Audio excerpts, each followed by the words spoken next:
지구 혁명을 향한 도전. 인간과 환경을 말하다. 이케다 다이사쿠, 에르스트 유, 폰 바이츠제커. 2장 전쟁과 핵무기 없는 세계로.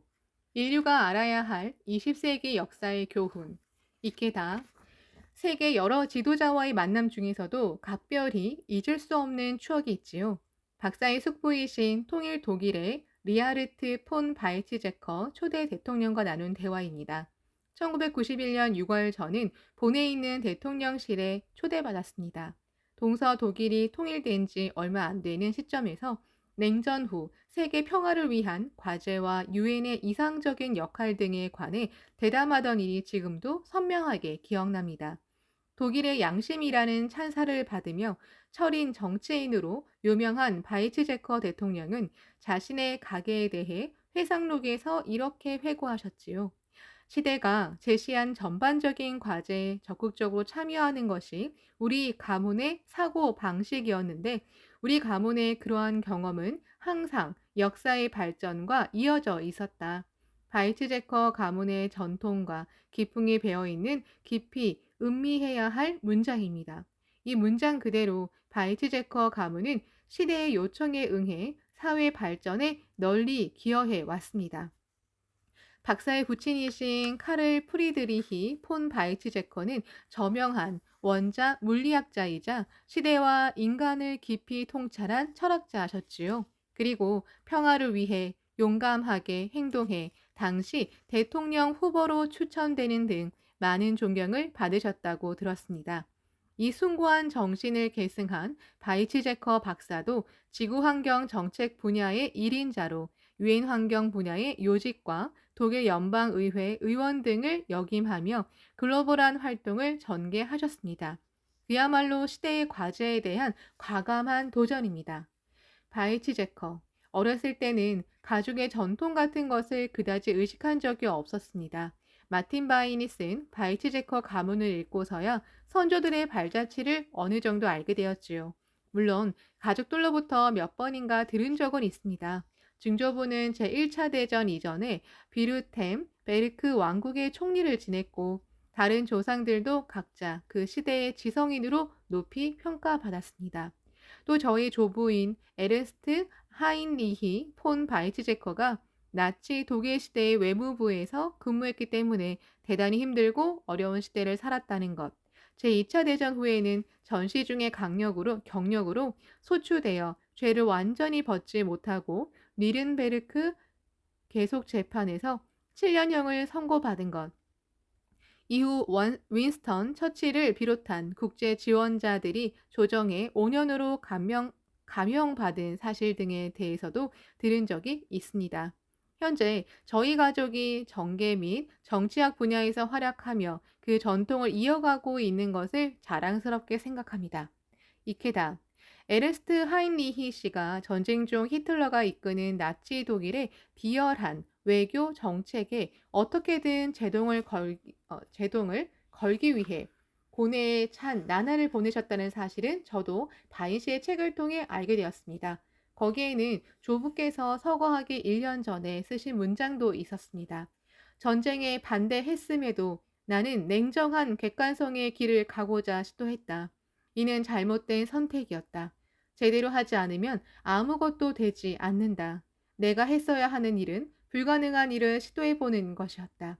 자신이 확신한 일에 전력을 다하는 자만이 자신의 확신을 그 후까지 계속 전해갈 수 있는 법이다. 고충 어린 한마디 한마디가 제 가슴에 깊이 새겨졌습니다. 이번에는 박사의 가족들에 대해 여쭤보면서 조부께서 하신 이 말씀으로 상징되는 20세기 역사의 교훈에 대해 중점적으로 이야기하고자 합니다. 우선 제 성장 과정부터 말씀드리겠습니다. 저는 1928년 1월 도쿄에서 태어났습니다.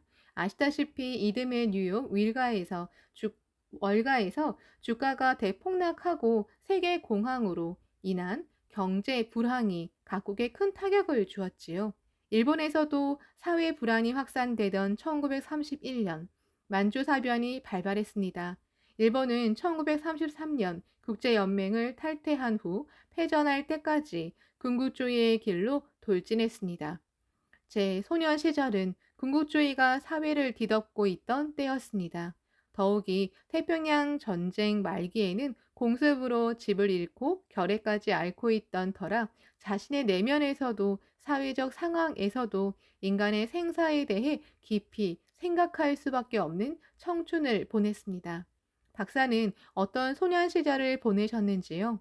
바이트제커, 1939년 6월에 태어난 저는 제2차 대전 중 제 주변에서 일어난 일에 대해서는 별로 기억나는 것이 없습니다. 제가 알고 있는 당시 이야기의 대부분은 다른 사람들에게 들은 것입니다. 그중 하나를 말씀드리면 당시 4살이던 제가 저희 가족은 그때 비르텐베르크에 살았습니다. 나 지금부터 방공호에 갈 거야 라고 말한 적이 있었다고 합니다. 가족들이 근데 아직 공습경보가 안 울렸어 라고 말했지만 저는 미군기 소리가 들려 라고 우기며 지하실로 내려갔답니다. 그로부터 10분 후 공습경보가 울렸습니다. 아무래도 저는 공습 전문 경보 담당가보다 귀가 밝아서 꽤 먼 곳의 소리도 알아들을 수 있었나 봅니다. 제가 확실히 기억하는 일은 1944년에 우리 가족이 외가 친척에 의지해 스위스로 이주한 일입니다. 아버지가 우리 가족을 몰래 출국시킨 것이지요. 그러다가 1945년 5월이 되자 유모가 집안 곳곳을 돌아다니며 큰 소리로 전쟁이 끝났어요! 라고 외쳤습니다. 저는 그때 욕실에 있었는데 유모의 목소리를 듣고 정말로 안심했던 기억이 납니다. 이케다. 그 마음은 저도 잘 압니다. 저 역시 종전을 맞이한 8월 15일을 잊을 수 없습니다. 당시 17살이었던 저는 오모리현 오타구 내의 마고메에 있는 친척집에서 종전을 알리는 방송을 들었습니다.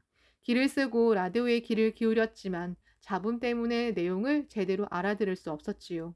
그런데 남동생이 어디서 들었는지 일본이 졌다고 말하며 울면서 돌아왔습니다. 그날부터 더 이상 비행기 공습 소리를 걱정할 필요도 없겠구나. 원래 이렇게 조용한 걸까? 라는 안도감이 마음속에 넓게 퍼졌던 기억이랍니다. 등화관제에서 해제되어 자유롭게 불을 켤 수 있게 되자 어머니가 밝네, 불이 들어왔어. 정말 밝구나. 하고 소녀처럼 기뻐하며 저녁 준비를 해주시던 일도 기억납니다. 아버지도 얼굴에 홍조를 띠고 전쟁에 나간 형들의 이름을 한 사람 한 사람 부르셨습니다. 모두 돌아올 거다. 버마, 현, 미얀마에서 1명, 중국에서 3명, 모두 돌아올 거야 하며 기쁜 듯이 눈물을 흘리셨지요. 그러나 출정한 병사들의 귀환이 시작되었어도 형들은 좀처럼 돌아오지 않았습니다. 수척해진 모습으로 중국에서 3명의 형이 겨우 귀국한 것은 종전 이듬해 1946년의 일이었습니다. 버마에 출정 나간 맏형의 행방은 전혀 알 수가 없었습니다. 귀환하는 날만을 손꼽아 기다리다가 겨우 소식이 도착한 것은 전쟁이 끝나고 2년 후 1947년 5월의 일이었습니다. 도착한 서류에는 1945년 1월 11일 버마에서 전사라고 적혀 있었습니다. 전사 통지서를 움켜쥐고 작은 체구의 몸을 떨며 울던 어머니의 뒷모습이 눈에 박혀 아직도 잊을 수 없습니다. 종전 후 가족들은 언제쯤 독일로 돌아가셨나요? 바이치제커, 우리는 1948년까지 스위스에서 머물렀고 귀국 후에는 가족과 친척이 괴팅겐의 아파트를 빌렸습니다. 괴팅겐의 거리는 전쟁으로 파괴되지 않았기 때문에 괴팅겐 대학교는 전쟁 후 최초로 재개교한 대학이 되었습니다. 그리고 제 아버지의 물리학 연구소가 소속된 막스 플랑크 협회 독일의 공립과학연구기관 역주의 일시적인 거점이 되기도 했지요.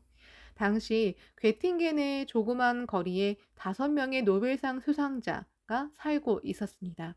지적 열정에 가득 찬 그들은 히틀러의 압정에서 목도한 사악한 정신적 경향을 평화적으로 극복하려는 분위기를 조성했고 그 본보기를 보여주었습니다. 그러한 분위기는 우리 가족에게도 확산되어 제 신념을 형성하는 데 큰 영향을 미쳤다고 생각합니다. 숙부인 리하르트 또한 괴팅겐에 살았는데 당시 법대 학생으로 우리와 같은 아파트에 살았습니다. 전쟁에서 살아남은 숙부는 조국이 나아가야 할 평화의 궤도를 구축하는데 굉장히 의욕적이었습니다. 물론 우리는 소련의 동유럽 지배 그리고 세계를 공산주의 체제 아래에 두려고 하는 소련의 공공연한 의도에 대해 이를 평화와 자유에 대한 영속적인 위협이라고 충분히 인식하고 있었습니다. 괴팅겐은 철의 장막에서 겨우 15km 떨어진 곳에 있었기 때문입니다. 미국과 영국군이 주둔한 덕분에 공산주의 확대의 악몽에서 서독이 보호받던 전쟁 후에 평온한 시기에 저는 자유와 민주주의 그리고 평화의 가치를 깊이 배울 수 있었습니다.